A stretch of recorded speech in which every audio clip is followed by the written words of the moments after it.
안녕하세요. 호기심 약사입니다. 오래간만에 기능성 영양소에 대한 이야기를 해드릴게요. 그 주인공은 바로 남성 기능, 면역 기능에 빠질 수 없는 영양소인 아연인데요. 아연은 우리 몸에서 굉장히 중요한 역할을 하는데도 불구하고 아연의 효능을 많은 분들이 모르고 계시더라고요. 아연은 신체에 저장되지 않기 때문에 꾸준히 보충제를 드시지 않는 분들은 결핍이 되어 있는 경우가 많습니다. 특히 채식주의자, 임산부, 수유부, 장이 안 좋으신 분들은 결핍이 심한 편이에요. 아연은 뼈, 신장, 간, 췌장, 망막, 전립선 등에 존재하는데 전립선과 조골세포에 특히 많이 분포되어 있습니다. 특히 많이 분포되어 있다는 것은 그만큼 전립선과 조골세포에서 아연이 많이 필요하고 그 역할이 굉장히 중요하다는 의미가 될 텐데요. 그럼 아연이 우리 몸에서 어떤 역할을 하는지 말씀드려 볼게요. 1. 아연 결핍 시 성장 발달에 장애가 생깁니다. 아연은 콜라겐과 DNA 합성, 세포 분열과 기능 유지, 골 형성에 관여하는데요. 일반 세포에 비해 조골세포에서 아연의 필요량은 40에서 50배나 된다고 합니다.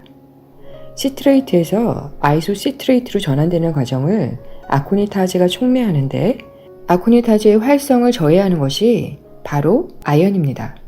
아코니타즈가 저해되면 시트레이트의 농도가 높아지거든요.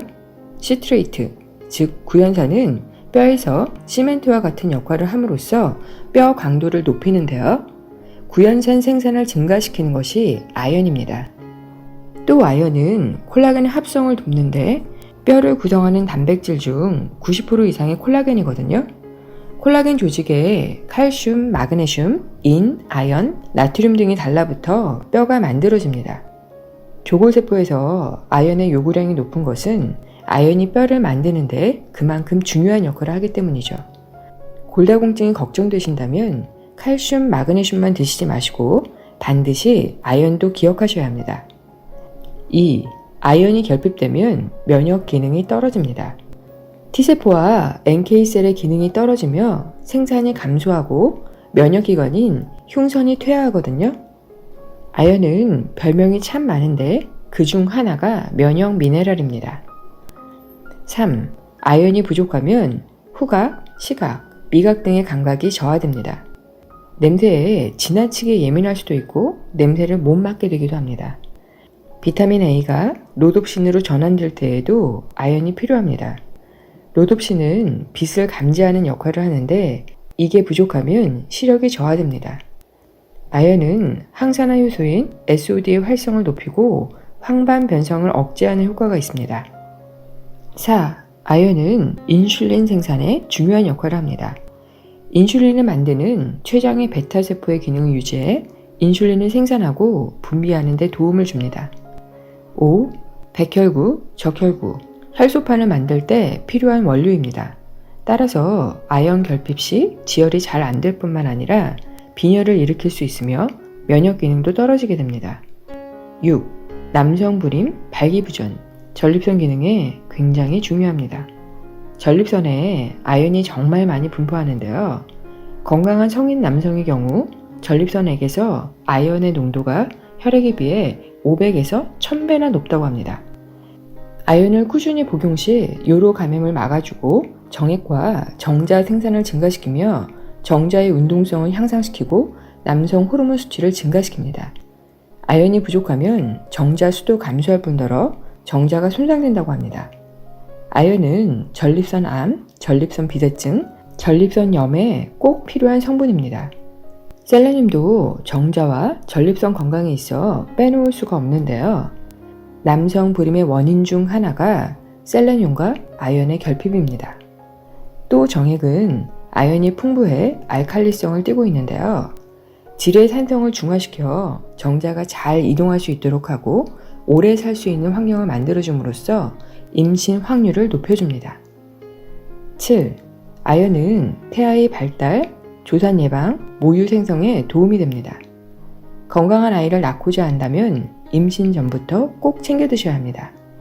아연 부족 시 유산이나 기형의 증가도 보고되어 있거든요.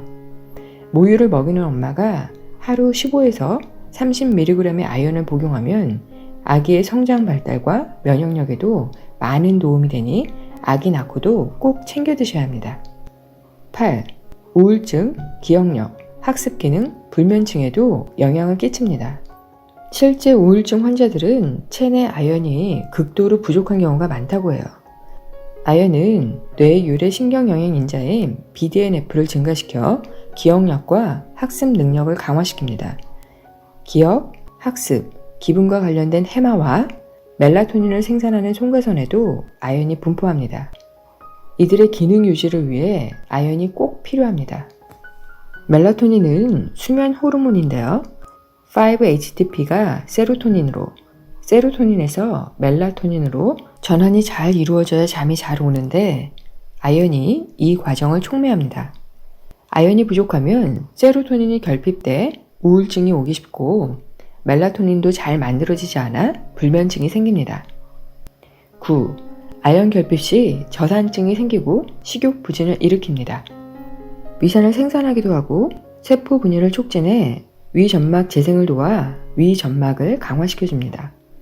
나이 드신 분들은 저산증과 식욕부진을 동시에 호소하시는 분들이 계시는데요. 노화로 인해 장에서 아연의 흡수가 저하되어 있고 세포 안으로 아연을 넣어주는 통로인 집수송체가 부족하거나 손상되어 있습니다. 그래서 일반 아연을 드시면 흡수가 잘 되지 않아요. 무기아연 말고 집 채널을 늘려주는 아연 제품으로 드셔야 합니다. 10. 아연은 장점막의 타이트 정션을 유지함으로써 장류수를 예방하고 개선합니다.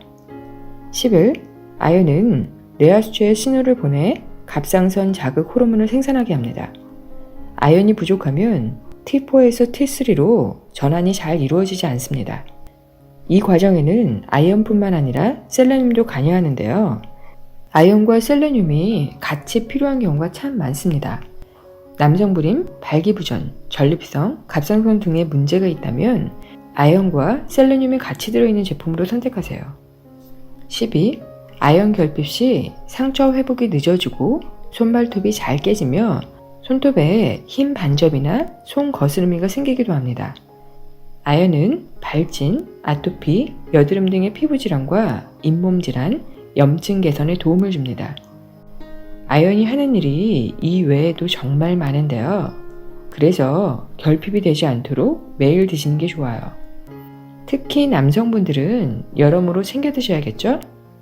세계보건기구 WHO에서 정한 아연의 1일 권장 섭취량은 성인의 경우 15에서 17mg, 어린이의 경우 4.5mg이지만 권장량은 결핍이 되지 않을 최소 용량이라고 보시면 됩니다. 아연의 결핍으로 이미 질환이 생겼다면 남성의 경우 30에서 60mg, 여성의 경우 30에서 45mg을 매일 섭취하는 것이 좋습니다. 아연을 과다하게 섭취 시 철분이나 구리의 흡수가 저해되기 때문에 하루에 120mg 이상은 먹지 마시고요.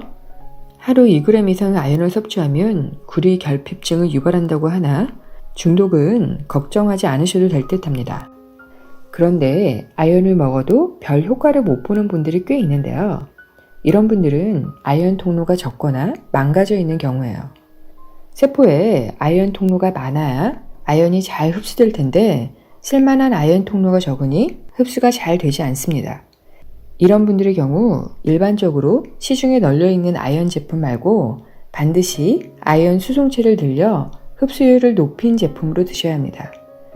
이 제품에 대한 정보는 블로그에 올려놓겠습니다. 영상 제목을 클릭하시면 블로그 주소가 나와 있으니 댓글로 묻지 마시고 블로그 주소를 클릭해 주시기 바랍니다. 다음 영상은 아연과 전립선 건강에 대해 말씀드릴게요. 항상 건강하시고 행복하세요. 시청해 주셔서 감사합니다.